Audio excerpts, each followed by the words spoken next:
Hi guys, welcome back to class of learning. We are with Rahul Sharma, your friend and guidance. This class all about the final question that you guys need to prepare for MEG 10, that is 10 English Studies in India. अब ये paper serious एक ऐसा paper है जिसमें कहीं भी story lines नहीं आती एक्सेप्ट मिस्टर राजमोहन वाइफ, उसके अलावा कहीं भी कोई स्टोरी लाइन नहीं है. अब कैसे प्रिपेयर करना है पेपर को और क्या बेसिस है जिनको दिमाग में रख के हम मैक्सिमम मार्क्स स्कोर कर सकते हैं. तो guys here I am going to tell you the certain question जो आप ऑन टिप कर लेंगे एंड देन आई होप कि आप लोग पेपर इजीली क्रैक कर लेंगे विद लीस्ट फर्स्ट डिवीजन. तो यहाँ सेकंड या पास होने का मार्क्स से नहीं बता रहा मैं आपको क्वेश्चन जो आपको ऑन टिप होना चाहिए. अलॉन्ग विथ मैं आपको कुछ टिप्स बताऊंगा जिनको आप फॉलो करेंगे इस पेपर के अंदर. तो शुरू करते हैं क्लास को. इससे पहले अगर आपने चैनल को अभी तक सब्सक्राइब नहीं किया please do subscribe the channel so that you can access each and every video through playlist. Let's start the class. The first thing, what are the arguments used by T.B. Macaulay? I repeat, what are the arguments used by T.B. Macaulay in his minutes on Indian education to advocate the introduction of English in India? अब Macaulay minutes, normally इसको Macaulay minutes के नाम से जाता है. अब Macaulay minutes क्या है, इसके कॉन्सेप्ट क्या है, किन चीज़ों को हमें दिमाग में रखना है, ये क्लियर कर लेते हैं.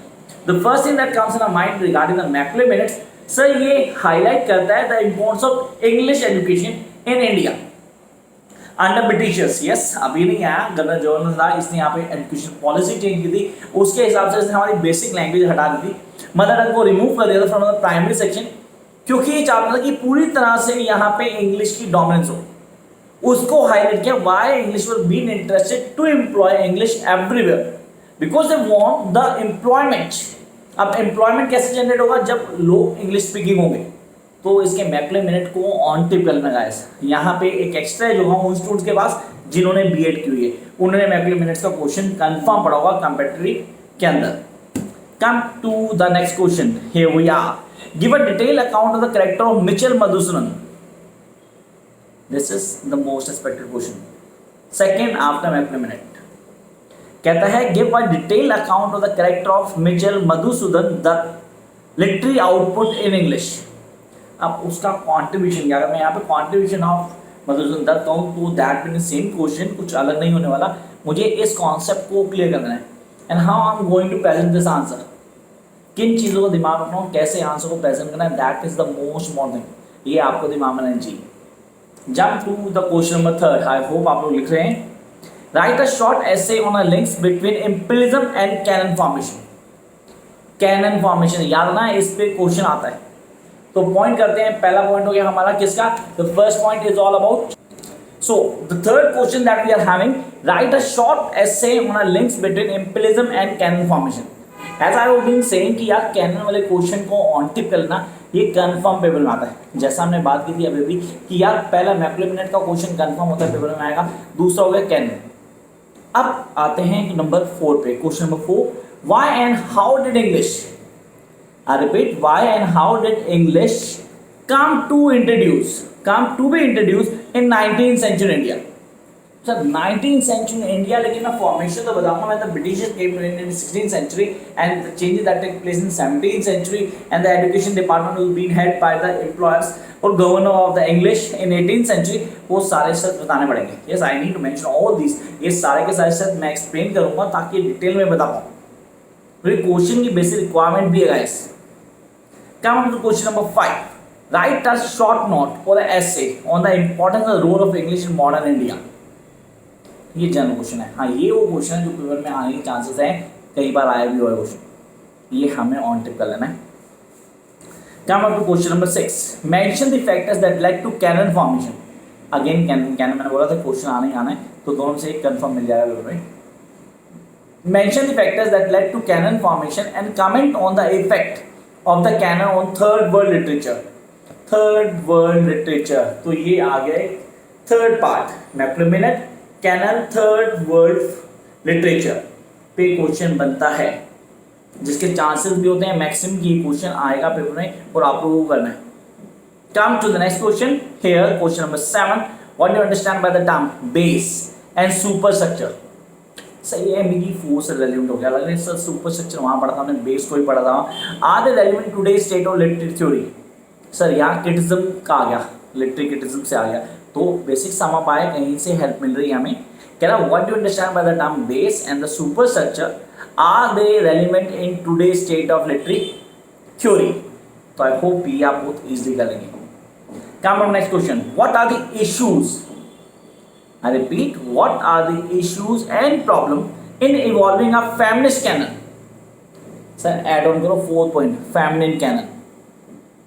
पहला मैक्लमिनेट, दूसरा canon, तीसरा third world literature, fourth feminine canon. Now, कहता है what are the issues that problem in evolving a feminist canon of Indian English writing? Feminist canon of Indian English writing. Come up to the next question and question number 9, और इस question को circle कर लेना, तोरू दत्त का question आते ही आता है। SS Toru Dutt literary output means contribution in English with a reference either to her translation or her poetry। तो ये हमें ऑन टिप होना चाहिए। अब उसका कॉन्ट्रीब्यूशन है थ्रू अ पोएट्री कहूँ या मैं बाकी चीजें कहूँ, that I need to mention. Jump to the next part. What do you understand by the concept of transgression? This is the most expected। ये वो पांचवा पार्ट जो हमें अगर ये 5 कर लिए तो पेपर तो इजीली क्रैक होगा। कहता what do you understand by the concept of transgression in Bunkins? Question mark, would you consider Matangini as a transgressive woman? Matangini से Matangini राजमोहन वाइफ याद है, राजमोहन वाइफ या मतंगी उसकी बीवी का नाम है। तो वहाँ से कैरेक्टर्स को क्लियर करके मैं दिमाग में बताता हूँ। कहता what you understand by the concept of transgression in Bankim? Question mark, would you consider Matangi as a transgressive woman? Come up next question. Discuss Bankim's Rajmohan wife.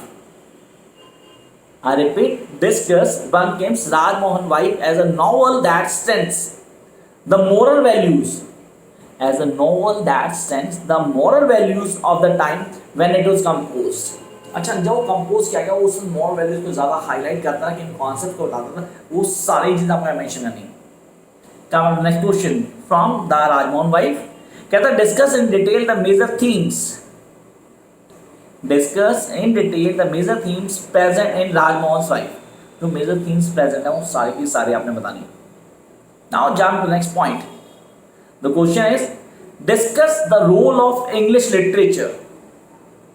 तो यहां तक आपने कैसे फॉलो कर रहे हैं, कॉन्सेप्ट को समझ रहे हैं। क्वेश्चन आया discuss the role of English literature in English language teaching. English language teaching में रोल ऑफ इंग्लिश लिटरेचर क्या है, उसको कैसे क्लियर कर रहे हैं कि कॉन्सेप्ट को बताना है। Jump up to the next point here. Trace the impact of social changes, trace the impact of social changes and English literature from 18th century to present time। Same वही question है, अगर मैं घुमा के बोलूँ ना, is the same question that was being said the 19th century, जिसमें 16th century, 17th century, 18th century, 19th century करता था। यहाँ 18th century से शुरू करूँगा and I will come to the 19th century। वो इसमें सिग्निफिकेंट चेंजेस आए, उनको हाईलाइट करूँगा। कम up next question. Discuss the contribution of Tagore. I repeat, discuss the contribution of Tagore towards forming a new radical canon। Sir ये 6 point आ गया। contribution of Tagore in forming a new canon। Sir canon, then feminist canon and then the new canon। Third word हम कर चुके थे, first मैक्लमिनेट किया था, Rajmohan wife. 6 points हो गए जो हमें करने हैं। अगर 6 पॉइंट्स हम कर लेते हैं, हमें किसी तरह कोई प्रॉब्लम नहीं होने वाली, हम बहुत ईजिली डील करेंगे। Jump to the next point.